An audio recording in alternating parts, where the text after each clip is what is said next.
Don't you just hate it when someone insults or makes fun of you and you can't think of a witty comeback to reply with? And then suddenly, 3 hours later, you think of something funny and cutting to say. And you think, I wish I thought of that at the time. The art of a good put-down, a sharp comeback, a funny one-liner, or indeed any off-the-cuff witty remark is hard to learn, and may even just be a natural gift. You either have it or you don't. You may not believe it to look at him, but Winston Churchill was just as famous for his sharp comebacks and one-liners as he was for making wartime speeches. It got to the point that no one dared insult him, as they knew he would hit him with an instant, cutting, hilarious, and often nasty comeback.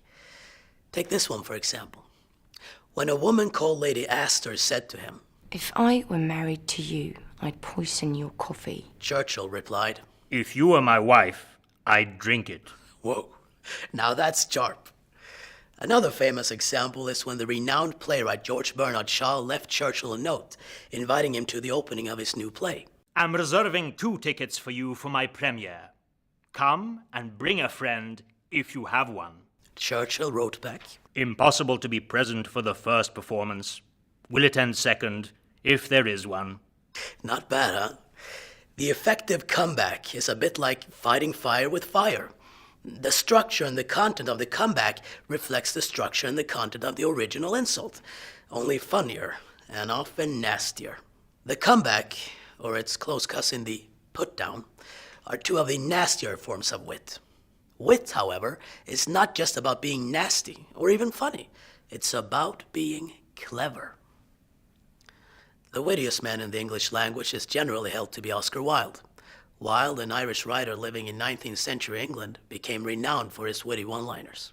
His witticisms were famous for their blend of truth, humor, and a paradoxical nature, meaning that, through seeming to contradict himself, he often hit upon something funny or profound. Take this one, for example. I always pass on good advice. It is the only thing to do with it. It is never of any use to oneself. This strikes me as very true. We love to give advice, but we never enjoy following it. And Wilde managed to put this in such a way that it was both funny and deep. How about this one, on the subject of romance?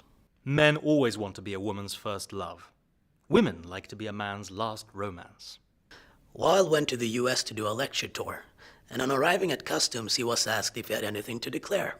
He replied, completely off the cuff, that he had nothing to declare but his genius. Even when dying penniless in a cheap French hotel, Wilde was still able to make a smart remark.